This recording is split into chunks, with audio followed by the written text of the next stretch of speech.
Boa noite e bem-vindos. Olá, Olá, Mariana. então, como é que está?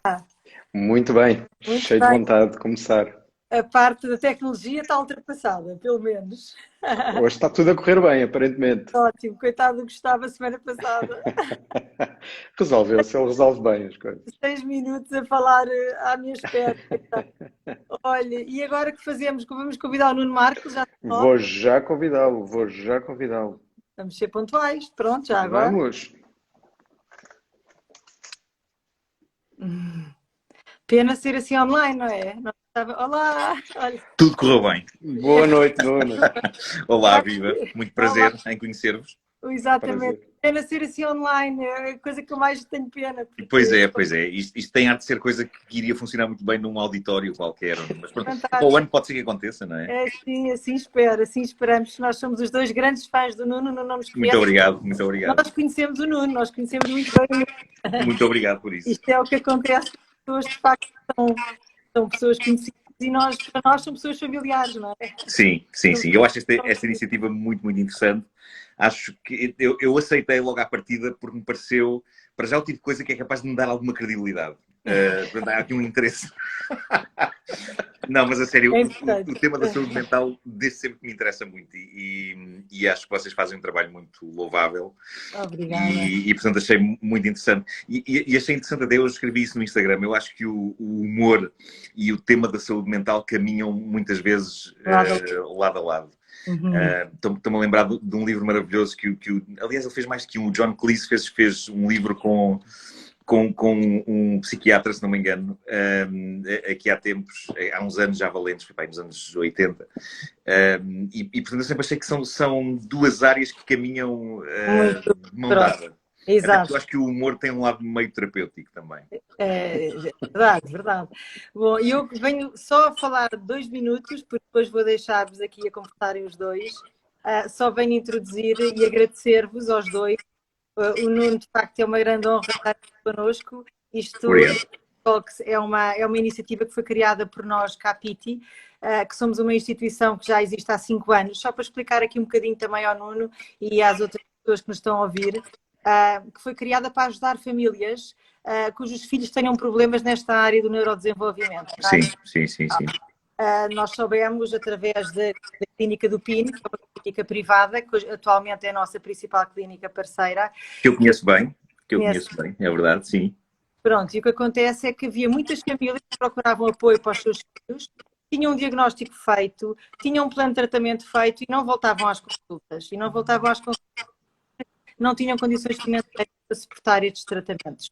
E pronto, e não eram poucas as famílias nessas condições, isto foi em 2017, e nós hoje já apoiamos mais de 50 famílias, de uma forma regular, a nível nacional, temos parcerias com clínicas parceiras, e de facto é uma grande alegria assim, para estas famílias verem resultados nos seus filhos e perceberem que há um caminho, porque no fundo estas perturbações, esta área da saúde mental, o João a falar sobre este tema, mas na realidade são perturbações que não se curam, perturbações que se dá ferramentas para se ultrapassar as Sim. dificuldades. E, portanto, faz toda a diferença estarem informadas sobre o tema e daí estar também a falar um bocadinho para sensibilizar, e é o objetivo destas Mind Talks, também sensibilizar a comunidade em geral para estes, sem estigmas, para falarmos do problema de todos os tipos de perturbações que estão associadas à saúde mental. Falámos há 2 quintas-feiras foi sobre perturbações alimentares, sobre Pinheiro. A semana passada foi sobre burnout, com o Zé Pedro Cobra. E hoje vamos falar então desta área mais das redes sociais, do cyberbullying e de videojogos, que é uma coisa tão, de facto, também tão presente na vida de tantas famílias e tão preocupante para muitos pais e adolescentes. E pronto, e gostamos muito de ter aqui o Nuno também. Obrigado, também gosto de cá estar. Utilizador de redes sociais, videojogos e pai também. É isso. E pronto, portanto eu quero só agradecer e já agora um último apelo para quem nos estiver a ouvir, se puder ajudar a Capita, nós só podemos ajudar estas famílias se tivermos apoios de empresas, de prémios que nos candidatamos, de iniciativas solidárias como esta e, portanto, eu apelo à generosidade de quem possa através deste site que está aqui em cima, do nativos.capiti.pt. Também há esta hipótese do MBWay que está aqui embaixo nesta mensagem marcada. E pronto, eu agora vou deixar-vos para terem uma conversa sobre a mente com o coração. Esta é a nossa assinatura desta campanha. Vamos a isso. Vamos a Obrigado, isso. Mariana. Muito obrigada e vou ficar deste lado a ouvir sair, está bem? Ok. Muito obrigado. Então, Nuno, Muito obrigado. Está bem? Muito obrigada. Obrigado, muito prazer. Obrigado. Tem sempre dias cheios, conseguir encaixar mais uma coisa. Muito obrigada. Obrigado pelo convite. E João, um enorme obrigada. Eu é que agradeço. É psicólogo clínico desta clínica do PIN e é uma pessoa excepcional. Portanto, para nós é uma grande alegria também contar com o João. Muito obrigado. Agradeço. Obrigado. Nuno, deixe-me agora ter a oportunidade de agradecer imenso a sua generosidade e antes de começarmos as nossas conversas da mente com o coração, queria só chamá-lo para esta conspiração cósmica que se está a reunir hoje aqui. Repare, eu também tenho Nuno no meu nome. Sim. O seu filho chama-se Pedro, o meu filho chama-se Pedro. Caramba! O Nuno tem uma chiclete adotada, eu tenho um Patinhas adotado. O meu gato chama-se Yoda e o Nuno tem uns ténis com o Yoda atrás. Não só isso, como eu tenho uma t-shirt igual a essa. É sério, dessas aí? Tenho. Magnífico, magnífico. Pronto, Grande fã dos Gremlins isto também. tem todas as condições para correr bem. Tem tudo. Para além disso, interessados ambos também no campo das tecnologias e Sim. no que a internet nos trouxe ao longo do tempo. Eu, para ser sincero, eu queria falar consigo sobre 3 temas hoje. Tinha pensado até começarmos airosamente pelos próprios videojogos em si, mas para ser sincero, sobretudo sensibilizado com a notícia que surgiu ontem nos mídia, eu inverteria aqui as coisas e começaria a falar consigo sobre a temática do cyberbullying, que é um tema muito, muito premente hoje em dia e que muito impacto tem em crianças, jovens e famílias no seu geral. Eu fiz uma certa pesquisa, Nuno, e em 2016, em outubro de 2016, o Nuno contribuiu para o prefácio de um livro que se chama Deixa o Bullying Só, e o Nuno tem uma frase maravilhosa que diz: somos todos humanos e é coisa humana o desejo legítimo de sobressair, marcar território, vencer as nossas frustrações secretas pessoais, mas fazê-lo às custas do sofrimento de outros é demanda desprovida de valor e mérito. É só revelador de um profundo medo. Sim. Gostaria muito de o ouvir, perceber a sua sensibilidade relativamente a este tema. Eu acho que eu revejo-me em tudo isso que escrevi nessa altura, continuo a achar que é exatamente isso. Eu aqui há tempos vi e falei disto, aliás, ontem num post que eu fiz sobre, quer sobre o bullying que o ator Manuel Moreira sofreu, feito por jovens que o insultaram, quer sobre aquele caso de bullying na rua. E estava-me a lembrar que aqui há tempos vi um stand-up do Chris Rock, em que ele agradecia aos bullies que o tinham maltratado, porque de certa maneira o tinham preparado para a vida. E há um fundo de verdade nisso. Eu acho que não se deve perder de todo... Mas lá está, uma coisa é este bullying de que o Chris Rock falava. A outra é aquilo a que nós estamos a assistir. E que neste momento já faz com que eu diga: no meu tempo é que o bullying era feito com condições. Não, sem estas coisas eletrónicas. Sim. Eu acho que no fundo, na base do bullying, eu diria que está de facto medo e frustração. Digamos que é uma espécie de uma forma de cobardia ativa que passa precisamente pelo oposto, passa por uma agressividade valentona, mas que é de uma extrema cobardia, tanto assim que os bullies tendem a agredir as pessoas que eles consideram que estão inferiores a eles e, portanto, nenhum deles, obviamente, se irá meter com alguém que seja ou mais velho ou mais seguro de si. É preciso haver esta relação de, ok, deixa-me cá ver quem é que me parece estar mais no fundo do que eu próprio. E é por isso que eu acho que isto tem sempre um medo por trás. Por muito que as pessoas se enganem elas próprias e achem que estão a ser super duras e corajosas e agressivas e valentonas, eu acho que o bullying se baseia simplesmente em cobardia e medo. E acaba por ser um tipo de agressão que é uma defesa, de certa maneira.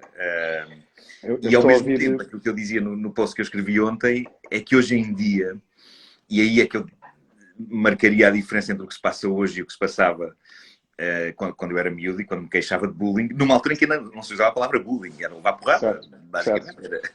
Levar porrada todas as semanas, não? Sim. Sim. Mas o que eu acho que se passa hoje em dia é que o mundo está, de facto, a ir num crescendo de violência muito alimentado pelas redes sociais. Ou seja, e eu também dizia isto no artigo que eu escrevi ontem, nós somos um país que tem a fama de ser o país dos brandos costumes, que eu sempre achei que é uma falácia tremenda. Não somos. Brandos costumes foi uma maneira elegante que se arranjou para dizer que nós somos uns reprimidos absolutos, que talvez por, sei lá, por termos tido uma ditadura de 50 anos, somos pessoas que têm muita raiva e muito, às vezes algum sentimento de inferioridade contido e que tem que sair cá para fora de alguma maneira. E o que a internet veio trazer, depois daquela euforia inicial, e eu estava lá nos anos 90, 95, 96, quando a internet chegou, e tudo era maravilha, e tudo era poético quase. Caramba, um sítio onde finalmente podemos ser aquilo que somos, onde vamos encontrar pessoas iguais a nós, com os mesmos gostos, com as mesmas... Era um maravilhoso mundo novo, não? Sim. E, portanto, o que acabou por acontecer depois dessa primeira fase do fascínio, Claro. foi simplesmente as pessoas pensarem, espera aí, então aquilo que eu penso só para mim, com esta raiva toda, e que se calhar na melhor das hipóteses consigo ventilar na tasca lá em baixo, agora pode ser lido por toda a gente. Quer dizer que agora tenho este fórum onde posso finalmente explodir de ódio. E pronto, e assim começou. Começou a coisa, e eu acho que agora está completamente descontrolado. Está bastante fora de controle. Não, deixe-me só dizer-lhe uma coisa muito interessante, reforçando o que estava a dizer. O bullying no nosso tempo, que era feito presencialmente e continua a existir um bullying presencial, um bullying físico, em que se investiu muito em investigação, muito tempo de investigação e sabe-se muito sobre as características do bullying, que é um jogo de poder, que tem sempre normalmente uma audiência ali algo limitada, mas a dar-lhe suporte e a dar-lhe cobertura. Claro. Quando se fala do cyberbullying hoje em dia, as regras mudam, as regras invertem-se. Já não se tem que ser muito grande, muito forte para se fazer o bullying. Pode-se ter características completamente diferentes e a investigação mostra até que vítimas de bullying físico transformam-se muitas vezes elas em agressores de cyberbullying. Consigo perceber isso, até porque lá está, a internet permite o anonimato. É possível construir uma personagem que ninguém sabe quem é. Exatamente. E o que é triste e trágico e inquietante é que, na verdade, o cyberbullying muito rapidamente pode expandir-se para ser bullying fora da internet. Porque basta que seja notícia numa escola, numa turma, naquele pequeno universo e pode ser horrível. Mas isso faz sentido, de facto. Eu nunca tinha pensado nisso, mas pode ser uma forma de vingança de alguém que sempre se sentiu inferiorizado. Certíssimo. E agora tem a oportunidade de ser o agressor. Certo. Eu tive um exemplo de um caso clínico em tempos que era um rapaz que tinha sido muito violentado na escola, de forma continuada, dias, semanas, meses, e que, sem recorrer ao anonimato, realizou cyberbullying àqueles que o estavam a agredir, sabendo perfeitamente que ia ser apanhado, que ia ser identificado, mas a necessidade de retribuição era tão forte que ele precisava desse equilíbrio, mesmo sendo apanhado. Não era a internet antigamente não era tão anónima como pode ser hoje em dia. Isto preocupa muito pais, não é? E o Nuno, como pai, imagino eu, em relação ao seu filho, isto é uma preocupação? É, sem dúvida que sim. E na verdade nós nunca sabemos bem o que é que se passa. Sabemos uma parte, não é? Mas, ou seja, aquilo que eu tenho percebido das conversas que eu tenho com o meu filho e com colegas e isso é que hoje em dia, pelo menos na escola dele e no universo dele, há aqui uma... Não creio que haja bullies no sentido mais sério e grave. Acho que o papel de bullying e de vítima de bullying se vai alternando de uma maneira muito volátil. E acho que o meu próprio filho também já, de vez em quando, também lhe dá para... Espera aí, Se calhar também posso Certo. chegar agora a este um bocadinho. Mas, no entanto, o meu filho é muito parecido comigo, mesmo. Tanto assim, e acho que isso é dos fenómenos mais interessantes e mais engraçados de ser pai. E eu lembro-me de ter tido esta conversa antes do meu filho nascer com o Eduardo Madeira, que já era pai há tempos, quando eu fui pai. E ele dizia-me, uma coisa que tu vais reparar que é muito interessante é que tu começas a olhar para o teu filho e começas e vês as rodas dentadas do pensamento dele porque já passaste por aquilo e tu percebes, exato, eu estou a passar, eu estou a reviver aquilo que vivi com a idade dele, eu estou a perceber exatamente tudo aquilo que ele está a pensar. E o Pedro, obviamente, que herdou muita coisa de mim sobre alguma, digamos que alguma incapacidade de ser a criatura mais sociável do mundo na escola. E pronto, é menos tímido do que eu, é mais...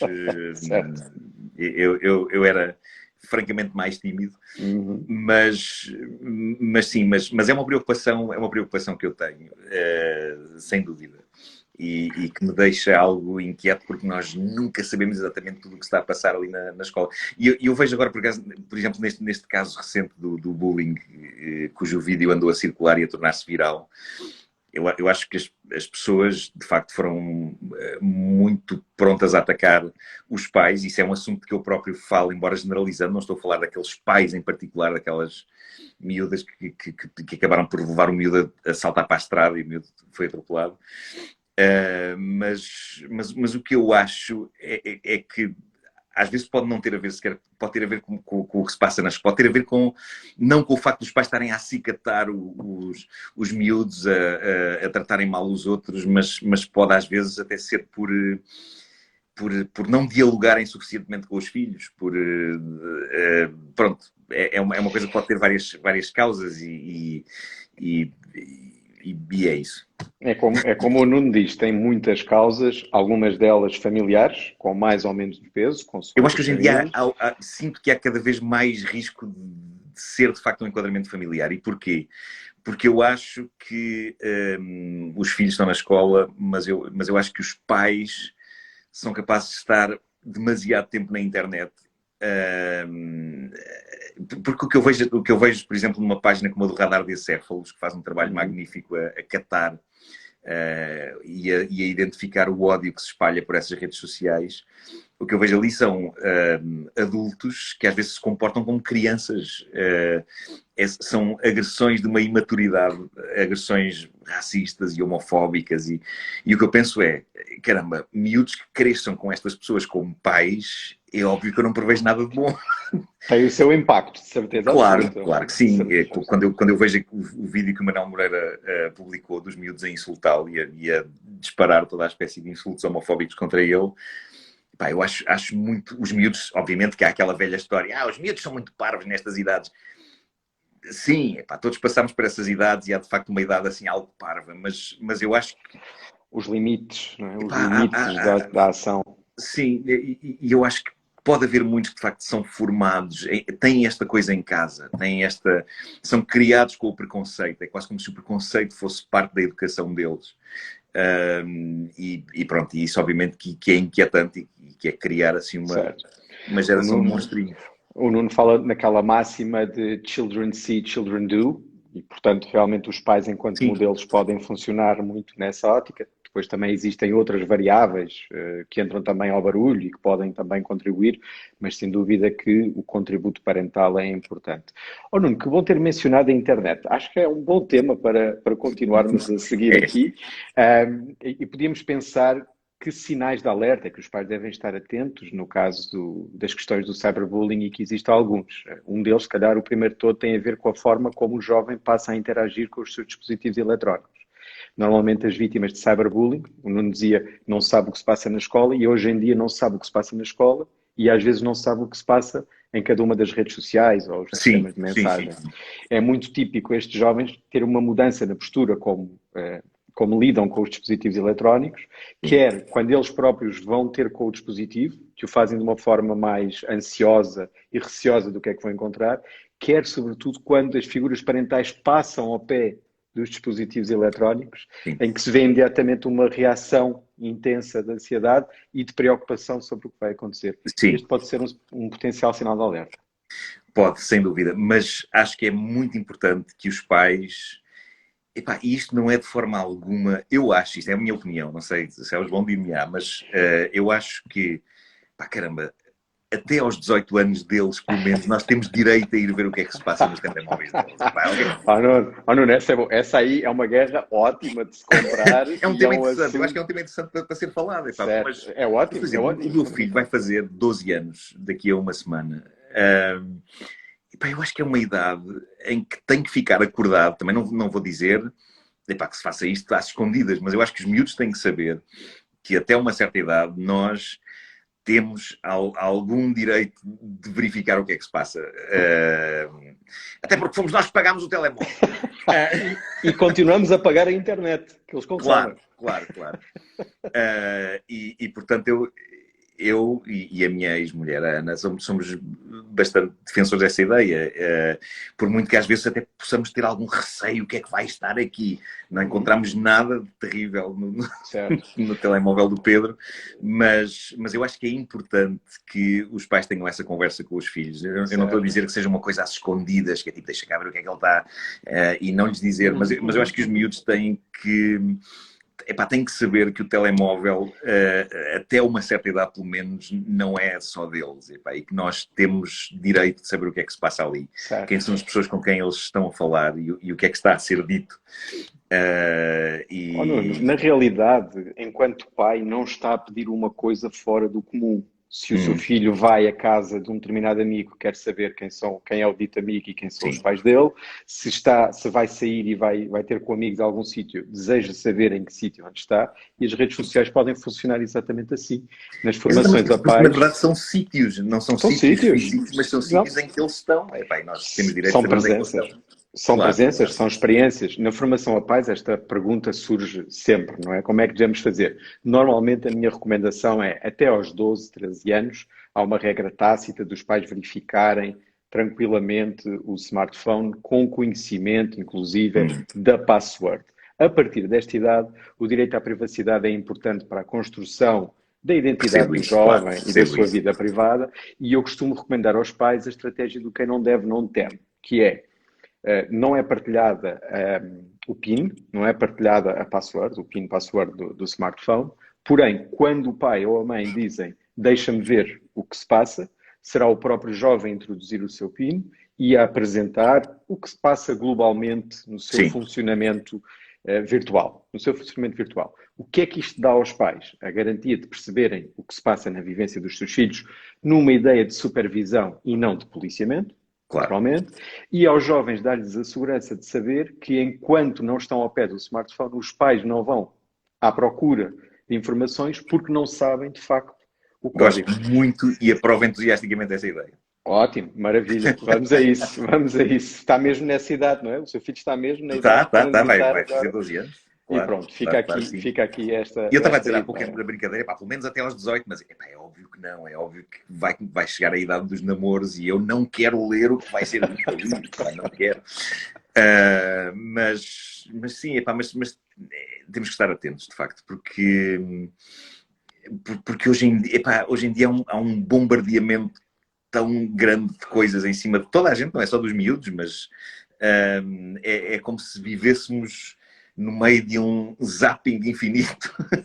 Andamos a saltitar de coisa em coisa e coisas saltitam à nossa volta, mesmo que nós não queremos. E não param de saltitar. E não param de saltitar. Eu não vejo que o mundo vá parar de saltitar. Acho que é um mundo bastante saltitante daqui para a eternidade. E por isso mesmo eu acho que no meio deste caos todo temos que nos agarrar a qualquer coisa, tipo, calma, vamos lá aqui ter um pouco de calma e vamos aqui agarrar-nos uns aos outros. Sim. É possível, ainda é possível.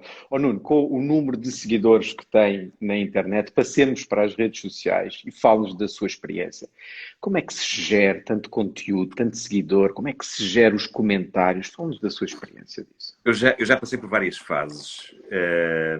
e houve uma fase que ficou fechada e bem fechada, que foi quando eu decidi sair do Facebook. Eu não saí bem do Facebook, eu tenho lá ainda o meu perfil, mas eu agora no Facebook sou aquilo que se chama um lurker. Ando só a espreitar o que é dito. Uau, uau. Vou aos sítios onde quero, epá, não faço lá posts. E, portanto, digamos que eu cortei, de certa maneira, relações com o Facebook, não inteiramente, mas eu percebi que o Facebook era um lodo de ódio, de má disposição. Eu lembro de ter esta conversa com o Bruno Nogueira e do Bruno dizer uma coisa que foi também o que o fez a ele afastar-se do Facebook e que, de certa maneira, foi bastante inspiradora. Ele dizia, pá, há dias em que eu acordo muito bem disposto, pá, está um sol do caraças e tu, pá, ótimo, deixa-me cá ir aqui ao telemóvel. Pá, ele entrava no Facebook e, pá, era como se chovesse fezes. Pronto, como estou a falar com uma pessoa que merece o meu respeito, não vou dizer a palavra, mas é um mal-estar, epá, e ele percebia que ficava contaminado por esse mal-estar e pensava, epá, isto não faz sentido nenhum, porque é que esta coisa tão pequena que está aqui dentro deste telemóvel me está a arrastar para baixo num dia de sol, epá, em que eu acordei muito bem disposto. E eu, de facto, comecei a sentir isso também. Entretanto, conheço pessoas que continuam a usar o Facebook porque dizem que conseguiram expulsar toda a gente desagradável e então é só gente boa e bonita. Só gente que interessa. Mas é uma luta tremenda. Eu acho que mesmo que uma pessoa consiga varrer e limpar o seu Facebook de pessoas que acho que são desagradáveis, é quase como um filme de zombies. É quase, estamos ali metidos numa casa e eles estão todos lá fora a bater nas portas, tipo... Nuno, e esse tema está forte hoje em dia, Esse não é? Desde ontem... Está forte. Morangos com açúcar, apocalipse zombie. É um projeto que... Vou-lhe ter que pedir para fazer aquela voz. Tem que ser. Morangos com açúcar, apocalipse zombie. Faço questão de fazer o trailer disto. Quando estaria... Espetacular. Está dito. Mas é isso. Portanto, eu acabei... Houve uma gota d'água para mim no que toca ao Facebook, que foi quando... E lembro-me exatamente do dia em que eu pensei... epá, chega. Agora chega. Lembro que estava... estava num dia em que as coisas me estavam a correr muito bem. Estava nas gravações da série 1986. Estava a ser ótimo. Eu estava a assistir às gravações e estava a correr muito bem e as cenas estavam muito divertidas. E a da altura há lá uma pausazinha em que eu fui ver o que é que se passava nas redes sociais e de repente tinha mensagens de pessoas que diziam coisas do género: do teu amiguinho João Quadros não falas, pois não? E eu aí percebi que eu quase tinha dito qualquer coisa, que eu já nem me lembro bem o que era, e que eu estava a cobrar por qualquer coisa que eu quase tinha dito que eu nem sequer sabia ainda o que era, mas de repente, como devem-se ter chateado de chatear o Quadros, vieram chatear-me a mim porque sabiam que eu já tinha trabalhado com ele e que era amigo, e eu começo a ver aquelas mensagens a chegar e eu pensei: epá, chega disto. E pronto. E colocou o seu limite. O Nuno, ao dizer aí isso... passei a dedicar-me mais ao Instagram, certo, porque o Instagram me parecia um sítio mais higiênico. Já não é assim tanto. Os zombies estão a chegar também a esta casa. Mas, Nuno, eu ia lhe dizer isso, não é? O Facebook, que é uma rede sobretudo utilizada por uma população mais adulta, preferencialmente mais adulta, não é a rede típica dos mais jovens. Os mais jovens orientam-se muito mais para o Instagram, para o TikTok e para o Discord, rede que muitos pais desconhecem. Quando faço nas formações e falo no Discord, os pais não costumam conhecer, e é identificada até inclusivamente hoje como uma das redes mais proeminentes para a questão do cyberbullying. Curiosamente. Pois, eu percebo isso, sim. Eu tenho um canal de Discord que, entretanto, está meio ao abandono, porque eu percebi que eu não tenho tempo para tudo, mas eu abri um canal da Cave do Marco, que foi muito giro. Neste momento está a ser gerido por fãs e quase que eles não precisam que eu entre lá mais na minha vida, porque eles criaram uma sociedade interna. Quando vou lá espreitar o que é que se passa e aquilo está tudo a correr bem. Mas é mesmo falta de tempo pura para me dedicar àquilo. Eu acho o Discord um sítio muito interessante. Lá está, é como tudo isto, é muito interessante até o momento em que começa a dar sarilho. Porque o que se passa na internet é que, de facto, todos os sítios são um viveiro de sarilhos, porque nós somos a espécie humana, pá, e a nossa natureza é chegar a um sítio, pá, isto é muito giro, deixa cá ver o que é que posso fazer para estragar. Essa é a nossa natureza. O que é curioso, porque muitas pessoas ainda hoje dizem e demonizam muito a internet, mas são as pessoas por trás da internet, não é? É a Claro. utilização da internet que pode ser, que tem o potencial malicioso. Claro, eu digo uma coisa, eu adoro a internet, eu não sei como é que a minha vida funcionava antes de haver internet, eu penso muito nisso, eu fui jornalista, comecei a trabalhar como jornalista em 91, a internet entrou nas nossas vidas em Portugal para aí em 95, 96, e portanto digamos que houve ali 4 anos da minha vida em que eu não lhe sei dizer como é que eu trabalhava, não sei, mas o que é certo é que eu escrevia textos, entregava textos, já estava a escrever para o Herman na altura, lembro-me perfeitamente de ir com o Ricardo Araújo Pereira rua acima com os papéis na mão para entregar ao Herman na RDP para a rubrica de rádio que ele fazia, lembro de usarmos faxes também, mas por exemplo, eu lembro de fazer especiais sobre bandas na rádio onde eu comecei assim mais a sério, no Correio da Manhã Rádio. Lembro de ter feito um especial sobre os Talking Heads e eu não sei onde é que investiguei. Eu era fã disso, ainda sou dos Talking Heads, mas eu só me imagino hoje, obviamente, a ir a sites, sacar informação muito facilmente, a ir ao Google.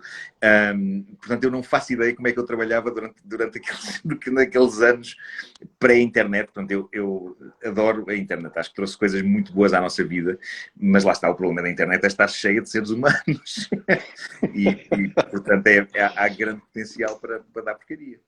É verdade, sim senhor. Por outro lado, tem imensos benefícios, não é? Naturalmente. Tem, Tem claro que sim. muitos benefícios e se utilizado adequadamente, como não te estava a dizer, já não precisa propriamente ir a correr rua acima com os papéis na mão, apesar de ser uma imagem bastante interessante. Seria interessante hoje em dia. Há um certo lado romântico nisso, não é? Não é? Ficamos com os bofos de fora lá. Mas pronto. Mas o texto chegava. Certo. O Nuno disse em 18, eu não me lembro como era a minha vida antes da internet, e depois acrescentou redes sociais, é para a veia. Estamos demasiado nas redes sociais. Sente-se demasiado nas redes sociais. Eu sinto demasiado nas redes sociais, sinto. Quer marcar consulta? Na volta. Não, eu estou a fazer terapia. Foi a melhor decisão que eu tomei na minha vida. Boa. Já está encaminhado. Estou super feliz com isso e não me canso de dizer às pessoas para não terem qualquer tabu com isso. Eu achava que conseguia resolver os meus problemas com base na minha comédia. E até certo ponto eu acho que os conseguia resolver. Mas depois batia ali num sítio em que se calhar precisava de ir um bocadinho mais à frente e não ia. E portanto decidi começar a fazer e acho que é absolutamente salvador, de certa maneira, aquilo que a terapia consegue fazer. Portanto, não tenham receio de procurar ajuda. Mas acho que sim, acho que eu dei demasiada, ainda dou, mas eu lembro que dei demasiada atenção às redes sociais, porque cruza-se ali uma série de coisas em que, por um lado, é um sítio ótimo para divulgarmos o nosso trabalho e para usarmos como ferramenta de trabalho, sem dúvida que é. Depois, por outro, é uma extensão do nosso trabalho no sentido em que, como se não bastasse já ter que fazer O Homem que Mordeu o Cão na rádio todas as manhãs, de repente surge este novo meio em que convém alimentar também, de certa maneira, com conteúdos que as pessoas gostem de ver e que sejam divertidos. E depois é também um sítio onde está parte da nossa vida e, portanto, tudo isto se mistura. É meio trabalho, meio vida e acima de tudo, tem uma natureza viciante, obviamente que sim. Se de repente eu estou sozinho num sítio, numa sala de espera, eu sou incapaz de sequer pegar numa das revistas que está na sala de espera ou de simplesmente ficar a pensar na vida, que era uma coisa que eu me lembro de fazer bem quando era mais novo. A primeira tentação é logo sacar o telemóvel, é uma coisa que nem damos por isso, nem conseguimos perceber exatamente. Aí é só agora começaram a ladrar. Mas é uma coisa que é quase como respirar, não sei, é tipo, espera aí, tenho agora um momento em que não vai acontecer nada na minha vida, ok, Instagram. É isso. Mas sabe o que é que nós estamos a perder nesses momentos? A capacidade de esperar. E estamos a Exatamente. fazê-lo nós, porque não estamos a ter a experiência da espera propriamente dita, porque estamos Sim. envolvidos ativamente numa experiência qualquer, e isto também mostra o clássico, aquele cenário clássico que os pais dizem quando vão ao restaurante e que levam os filhos e entregam o smartphone ou o tablet. Eu próprio, por vezes, entrego o smartphone ou o tablet, e é interessante os pais dizerem, pois, isto já está muito automatizado. E realmente as crianças, a experiência das crianças num restaurante, entram, combina-se o que é que se vai comer, mas rapidamente deixam de estar à espera. Ficam à espera muito pouco tempo, porque estão envolvidas numa atividade e são retiradas dessa atividade quando chega a comida. Nós e não é só no restaurante, é nas mais variadas situações. Eu estava aqui a lembrar-me de uma conversa que tive uma vez com o meu filho, com o Pedro, porque estávamos no carro e íamos à casa da avó da minha mãe. Nós moramos na Parede, a minha mãe mora em Benfica, portanto temos a A5 toda, temos aí 20 minutos de trajeto até chegar a Benfica, e o Pedro chega ao carro e constata que se esqueceu do telemóvel. E diz-me, ei, esqueci-me do telemóvel, emprestas-me o teu? E eu, não, estou a ouvir música agora, não te vou emprestar o meu. E ele, então agora o que é que eu faço? E eu disse-lhe, olhas pela janela, como eu fazia quando tinha a tua idade. Árvores, e há nuvens, e uau, uau. Mas isto é geral nos miúdos, ou seja, neste momento há uma espécie de um pânico do nada, mas é um pânico genuíno, e eu não noto isso só no Pedro, noto em amigos dele, em conversa com pais de crianças que passam rigorosamente pelo mesmo. Os miúdos perderam aquilo que eu dizia numa citação que até forneci para promover esta nossa conversa, que é aquilo que eu invejo nas minhas cadelas. Até foi a mãe do Pedro, Ana, que me falou nisso uma vez, e eu disse, assim, isso é bem verdade. Os cães têm, de facto, esta tremenda capacidade. Pronto, não têm as inquietações que nós temos, mas se calhar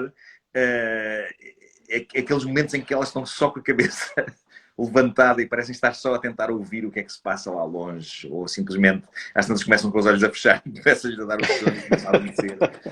Mas eu me lembro-me de ser miúdo e de estar no banco de trás do carro da minha mãe e de não ter nada com que me entreter. Ela ia-me buscar à escola e não era o fim do mundo. Eu olhava pela janela, acho que os meus pais, a minha família, apercebeu-se que eu sabia ler bastante cedo, precisamente à base da observação, porque de repente comecei a fazer contas de cabeça, comecei a reconhecer as formas das letras ainda antes de ir à escola e muito cedo eu surpreendi os meus pais porque apontei para um toldo e disse Sumol! E eles, o quê? Reconheci o logotipo, depois comecei a associar umas letras com as outras. É assim que começa. E eu acho que isso é o tipo de coisa que nós aprendemos quando estamos só connosco, que estamos só a olhar pela janela, a ver coisas a acontecer. Certo. E eu tenho pena, ou seja, por um lado, os miúdos de hoje têm nas mãos carradas de informação que nós não tínhamos. No entanto, correm o risco de ser menos inteligentes. Isto é muito estranho, esta contradição, mas é curioso.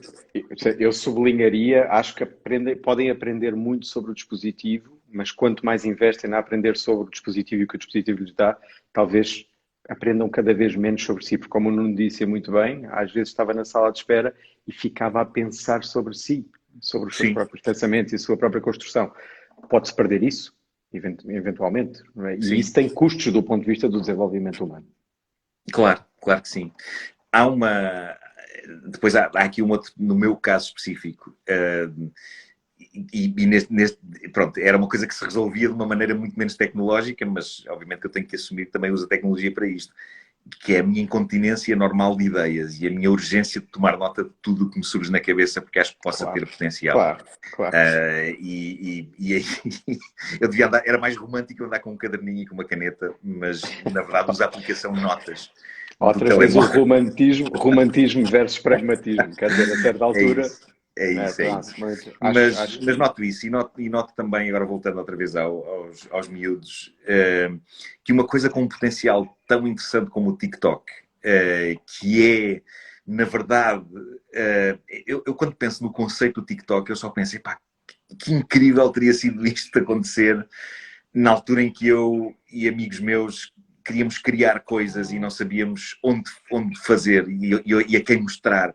Eu lembro-me que epá, tinha para aí 19, 20 anos e fiz com alguns colegas do curso de jornalismo um filme cómico. E nós acabamos, e fizemos com camcorders, epá, com câmaras daquelas e fita. E depois gravámos aquilo e pensámos, e agora, pá, quem é que a gente mostra isto? Não... E mandámos para o... Eu lembro, mal, eu imaginava que iria um dia escrever para ele e trabalhar com ele, mas mandámos para o Herman, sabíamos que ele trabalhava na rádio comercial e mandámos para a rádio comercial para ele. E passados muitos anos, já eu escrevia para o Herman, lembro de perguntar, epá, o Herman não se lembra de uma cassete que lhe mandaram? E ele disse, não faz ideia do que estás a falar. Alguma coisa funcionou, não é? Alguma coisa terá funcionado. Exato, não, isso é verdade. Não, mas o que é interessante no TikTok é que, tal como o YouTube e muitas outras ferramentas que os miúdos têm hoje, epá, é que é aquilo com que sempre sonhámos para mostrar, epá, que tínhamos graça, ou que cantávamos bem, ou que, epá, seja o que for, é uma montra maravilhosa de criatividade. No entanto, o que se passa com o TikTok é que, para já, há coisas muito más no TikTok. Há algumas muito engraçadas, epá, e sem dúvida, ainda há pouco tempo falei do Emerson, um brasileiro que está a fazer vídeos hilariantes e que eu divulguei com todo o prazer, até na comercial. Mas digamos, eu diria que uns sólidos 90% do TikTok são coisas, epá, parvas e curtas. E, portanto, o que se passa é que... E eu não quero soar como um velho do Restelo, mas se calhar estou a soar, feliz. O que se passa é que os miúdos estão a criar, e eu vejo isso também nos colegas do Pedro, no universo de amigos dele, estão a criar um conceito de entretenimento na cabeça deles que, de facto, não dura mais do que 15 segundos. O que significa que, quando eu consigo arrastar o Pedro para o sofá para vermos um filme, há uma ansiedade. Ainda por cima, no nosso tempo, os genéricos eram grandes, com os nomes dos atores e com a equipa técnica e não sei o quê. E eu lembro-me de lhe mostrar um filme que eu sabia que ele ia gostar. E eu aconselho já agora todos os pais a mostrarem esse filme aos filhos, que é o Groundhog Day, com o Bill Murray, O Feitiço do Tempo. Que é um filme incrível para toda a família. É uma história maravilhosa e muito cómica. E eu sabia que o Pedro ia achar graça àquilo. Mas foi um Everest, o início. Porque eu sentei no sofá e ele parecia que estava com um bicho carpinteiro. Porque o genérico, a música, as letras a seguirem-se umas às outras. E eu olhava para ele e ele já estava... É verdade. E eu, calma, espera. E aquilo, o arranque da história, pá, aquilo já estava a provocar assim, uma certa ansiedade, mas é óbvio que a história é tão interessante e é tão engraçada, aquela ideia de um tipo acordar sempre no mesmo dia, que às tantas ele começou a investir a sua atenção naturalmente na história e a dada altura aconteceu aquilo que eu achava impensável no meio da idade dele, que é estar a ver uma longa-metragem com um agrado e com um gozo espetacular o que é que estava a acontecer e a perceber exatamente qual é que era a ideia do filme e que ele tinha que corrigir a sua maneira de ser e a sua maneira de tratar os outros para que no dia seguinte as coisas corressem melhor. E eu fiquei muito comovido com isso, com o facto de ele ter feito isso. Mas é claro que acabou o filme e já estava com vontade de ir para o TikTok outra vez ver coisas de 15 segundos. Mas viu. Mas o que eu sinto é que é uma luta. Não há uma... Aquele gozo que eu tinha com a idade dele de ir ao cinema ver coisas, para os miúdos de hoje é duro. É dura a ideia de ficar muito tempo agarrado a uma história só. Eu consegui que o Pedro visse toda a saga Marvel, que eu acho incrível. E para as pessoas que dizem os filmes de super-heróis estupidificam, não é verdade. Há pelo menos um filme naquela... Há vários, mas tive conversas com o Pedro super interessantes quando nós vimos o Capitão América em Guerra Civil. Porque temos ali dois heróis em confronto um com o outro. O Capitão América e o Homem de Ferro. E foi muito giro as conversas que nós tivemos, porque ele não conseguia ali encontrar um herói e um vilão. Porque ele achava que havia pontos de vista válidos num lado e no outro. E ele disse, obrigado Marvel, isto é maravilhoso, porque isto é zero manicaísta, isto obriga os miúdos a pensar. Há aqui, ok, o Capitão América tem razão nisto, nisto e nisto. E o Homem de Ferro tem razão nisto, nisto e nisto. O Homem de Ferro tem razão nisto, não tem razão nisto. E eu achei maravilhoso. Sim, imenso potencial. Fez perante o Civil War. Tem imenso potencial. Mas sinto que é uma luta às vezes desgastante para arrancar os miúdos do TikTok e das cápsulas de entretenimento muito curtas e por vezes muito parvas e tentar levá-los, leitura. que Everest ainda maior. Ui, por onde está a ir, Nuno? Por onde está a ir? Mas é um esforço grande que é preciso difícil. fazer. E às vezes os pais não conseguem ter arcabouço, e eu falo por mim, para esse esforço. E, pá, eu às vezes estou tão cansado também da minha vida e do meu dia-a-dia. Claro. Que se diga, epá, Pedro, vamos ver um filme, e ele diz, já vamos, agora estou aqui a ver isto. Eu penso, ok. Com certeza, é prático e é imediato. É prático e é imediato e, portanto, é uma solução rápida. Nuno, já que estamos a falar de entretenimento, permita-me que passemos para o meu tema de eleição, vou ter que dizer, é o meu tema de eleição, são os videojogos. Sim. Okay? Sim. Mais uma vez vou buscar uma citação sua, porque estava a falar também do entretenimento, não é? O Nuno, em tempos, disse, lembro-me das festas de fim de ano do anfiteatro na secundária de Benfica e de quão deprimente era quando as pessoas se começavam a emparelhar para dançar. Sim. E eu ficava ali no grupo dos nerds a dizer, dançar é tão estúpido, era uma experiência dolorosa, era ir para casa jogar computador. Sim, Spectrum. Spectrum. O seu 128K que ganhou num concurso, não me engano. Ganhou num concurso de ilustração de um cartaz da Junta de Freguesia de Benfica. Era o cartaz da Feira de Benfica. E, portanto, ganhei um Spectrum incrível, 128K, que era ótimo, que era, em que os jogos tinham alguns extras, como, por exemplo, o Match Day, que era um jogo de futebol, e que na versão 48K era completamente silencioso, e no 128K corria, eu ainda não tinha na altura o jogo, mas diziam, atenção que se ouve o público a gritar nas bancadas, e eu, uau! Então, assim que ganhei o 128K, eu fui logo a correr Match Day. De futebol. Buscar o International Match Day 128K. Uau. E o som de público é a coisa mais deprimente. Eu ouvi agora no YouTube existem vídeos do Match Day 128K. Literalmente o som de público é isto. Mas Nuno, nos anos 80 não era espetacular. Nos anos 80 não era extraordinário esse barulho? Então não era. Era incrível. Era lindo. Era espetacular. Era público. Sim. Ok. Sabe que eu estive hoje a verificar, estima-se que existem 2,81 mil bilhões de utilizadores de videojogos hoje em dia. É uma empresa em franquíssima expansão, continua a expandir, continua a vender muito. Até que ponto é que joga? Até que ponto é que joga com o seu filho? Até que ponto eu adoro jogos, mas não jogo muito porque tive que começar a ser seletivo com o meu tempo. E então comecei a pesar o que é que eu gosto mais? É de jogos ou é de filmes? Ou é de séries ou é de livros? E de repente percebi que os jogos estavam mais abaixo nessa lista de prioridades, apesar de eu gostar muito de jogar. Tenho muito pouco jeito para jogar. Sou um péssimo jogador, mas não desisto. Sou daqueles que se mete num daqueles jogos de terceira pessoa, de guerra. Está tudo aos tiros à minha volta. E eu tenho sempre a esperança de se eu me agachar atrás de uma pedra, que eles se matem todos uns aos outros e eu possa sair a dada altura. Coisa que nunca irá acontecer. Nunca irá acontecer. Pelo menos não costuma. Mas pronto, mas dito isto, eu não desisto e gosto de jogos. E acima de tudo, quando descobri o Minecraft, de que eu sou super fã, acho que é das melhores invenções desde a Lego, digo muito sinceramente. Nuno, permite-me um parênteses. Permite-me um parênteses muito rápido. A partir de 2018, o jogo mais vendido de todos os tempos. Antes era o Tetris. Sim, exatamente.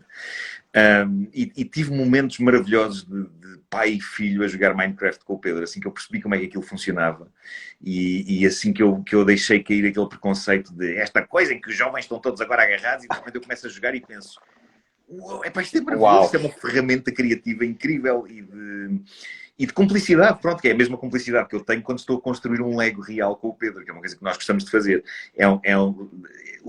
Quando fazemos Legos, no Minecraft não dá tanto para isso, mas quando fazemos Lego real e estamos a construir as peças, até quando nós conseguimos ter conversas mais de pai e filho sobre a vida, em que ele desabafa sobre coisas que acontecem na escola, sobre miúdas de quem acha graça.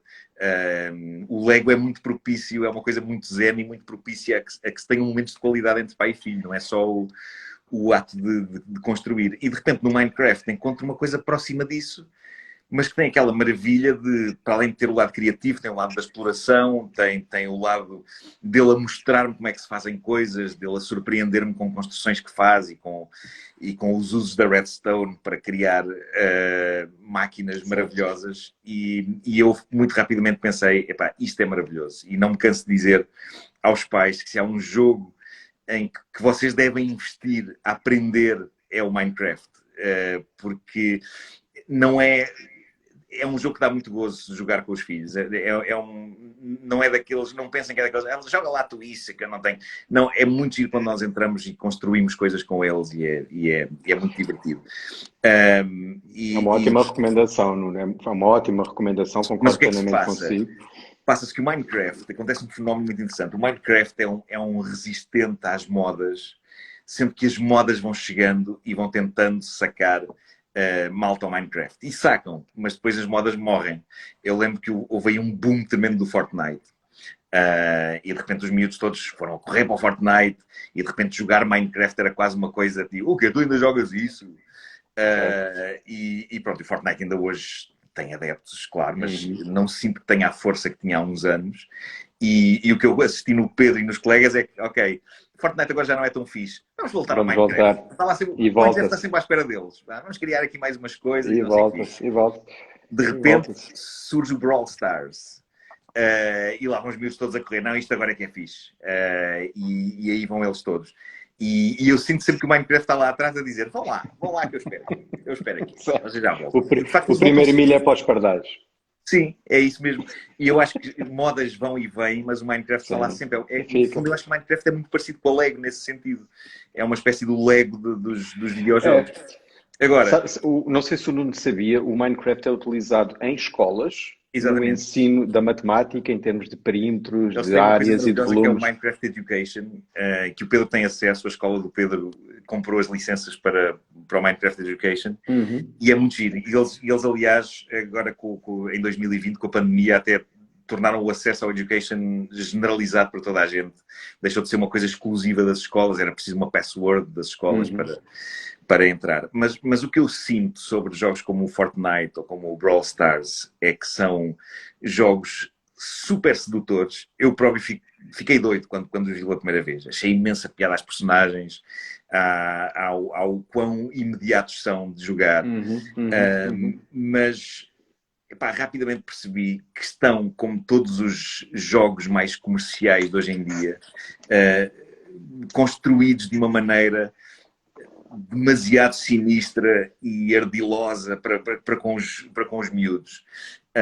Não só no sentido de estarem a pressionar os miúdos a gastar dinheiro. Permita-me só acrescentar um adjetivo. Aditiva.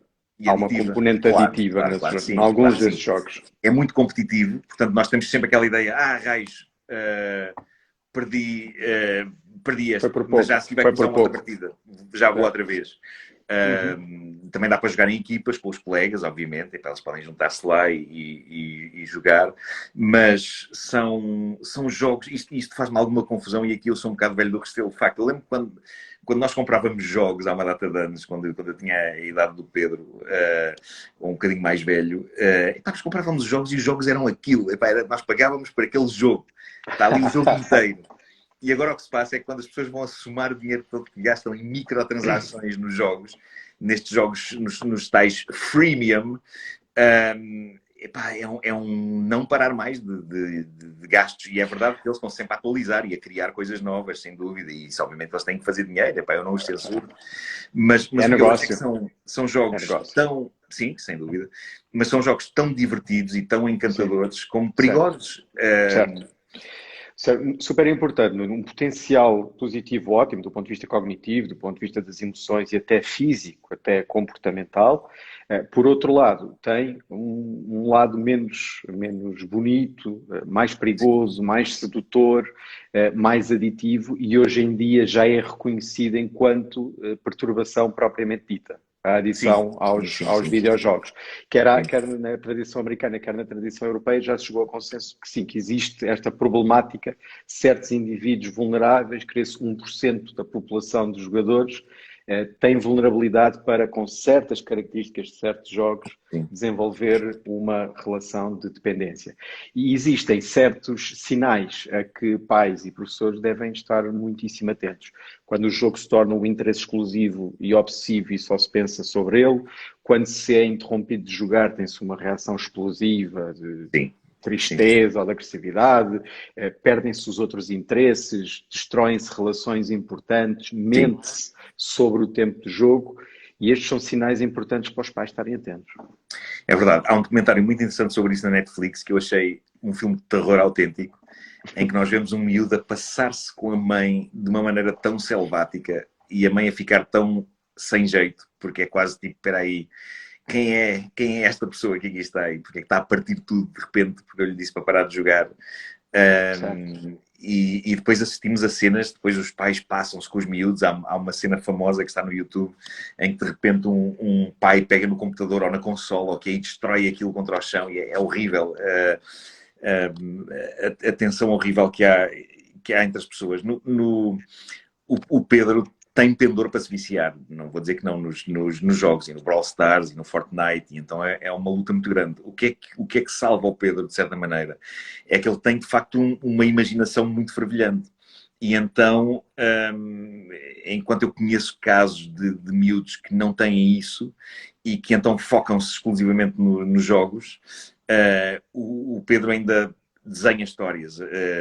Muitas vezes ele descobriu um programa, uma aplicação que é o Flip a Clip para fazer desenhos animados e ele está a desenvolver um talento tremendo para fazer animação. O que é incrível. Depois dá aso a situações em que eu digo: estás outra vez a agarrar o tablet, estás a jogar. E ele: não, estou a fazer animação. E eu: ok, pronto, animação. Tudo bem. Animação do mal ou menos, ou seja, é chato eles estarem agarrados aos ecrãs, mas também temos que perceber que quando ele está a trabalhar numa animação, é a ferramenta que os miúdos têm hoje, é o equivalente à sebenta de páginas brancas na qual eu desenhava as minhas histórias. Também não podemos entrar numa paranoia de dizer, não, só papel. Mas talvez até 1000 vezes melhor, com uma paleta de cor que não podíamos ter na carrandagem, claro. Custava uma pipa de massa, ou das canetas carioca também não dava, custava bastante dinheiro, páginas infinitas, efeitos infinitos e uma vastidão enorme de apetrechos. O Nuno está a falar de uma das estratégias mais divulgadas com os pais em termos de prevenção da questão da dependência, que é a diversificação de atividades, mesmo através de dispositivos eletrónicos.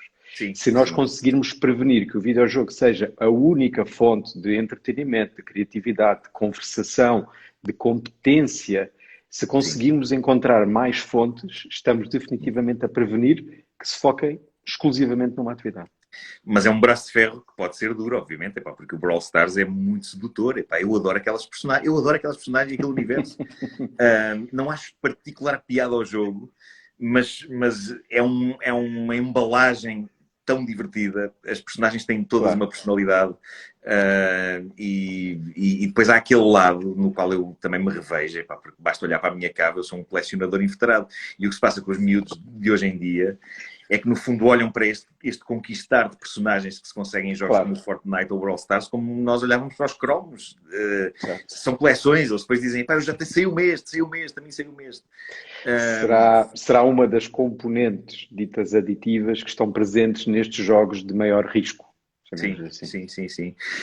Portanto, eu sinto que há sempre aqui um braço de ferro tremendo entre a minha sede de abrir os horizontes do Pedro para coisas mais interessantes e mais enriquecedoras e que eu sei que ele tem imaginação e inteligência suficientes para apreciar, e ao mesmo tempo é como se estivesse do outro lado aquele monstro sedutor destes jogos a dizer, não ligues ao teu pai, anda mas a dar aqui uns tirinhos, pá, olha que vai sair esta personagem que é tão rara. Imagino que às vezes ganha um e outras vezes ganha o outro, não é? Sim. Mas pronto, neste momento estamos aqui em concertação, eu e a mãe do Pedro, para controlar o tempo de uso, mas também para não demonizar a máquina, no sentido de se ele estiver a usá-la para um fim criativo, como por exemplo criar uma animação, e ele tem um canal no TikTok onde põe as animações todas que faz. E eu fico genuinamente pasmado com as animações que ele faz, porque Eu lembro que para fazer animações, quando era miúdo, eu adorava essa ideia, mas tinha que desenhar personagens em várias páginas e depois fazer assim com a folha, na esperança que elas mexessem. E de facto, eu quando comecei ele mostrou-me uma animação aqui há tempos em que ele conseguiu perceber a lógica de fazer uma personagem virar a cara de um lado para o outro. O que pode parecer uma coisa muito simples e muito elementar, mas a maneira como ele conseguiu gerir a perspectiva do nariz e dos olhos e tudo, eu pensei, caramba, isto é incrível o que ele está a conseguir pela cabeça dele. E portanto ele vai tendo esses interesses que vai conseguindo equilibrar com o gosto que ele tem, porque depois há a chamada pressão dos pares, não é? Porque toda a gente na escola adora o Brawl Stars e uma pessoa não jogar fica posto de fora. É uma pressão difícil de gerir, que sempre houve, não é uma pressão nova, essa pressão sempre houve, em relação a outras... Não, há sempre coisas assim, eu lembro-me de todos os meus colegas estarem doidos com o Rambo, na altura em que o Rambo estava no cinema, e os meus pais não podiam com aquilo, e então não me deixavam. E eu tinha que fingir que tinha visto, para os meus colegas não acharem que eu era um atado que não ia ver o Rambo. Sim, e aquela cena em que ele faz aquilo, e eu, sim. E quando ele aquece a faca e passa pela cara, claro, épico aí. Nuno, sabe que eu estou naturalmente a adorar, acho que foi uma oportunidade única que nos facultou aqui, estamos eternamente agradecidos. Se não tiver nada para fazer até às 4 da manhã, eu porque estou aqui para conversar, vamos ir por aí afora, mas creio que o nosso tempo chega ao fim com muita pena minha, ainda com muito para falar, e só lhe posso agradecer este momento épico que marca também a minha vida como fã. Muito obrigado. E muito obrigado pela sua partilha pessoal, que tanto nos ajudou a compreender melhor que a internet, apesar de ter as suas fragilidades, é um mundo de... Eu acho que sim, mas acho que acima de tudo o que eu acho que é importante é que as pessoas também não demonizem, porque isto veio para ficar e nós vamos ter que lidar com isto, e isto é uma ferramenta com que os miúdos nasceram. Eu acho que de facto em muitas situações é quase o mesmo do que, olhando para o meu tempo, alguém dizer, olha, agora tens que usar menos esse caderno e essas canetas.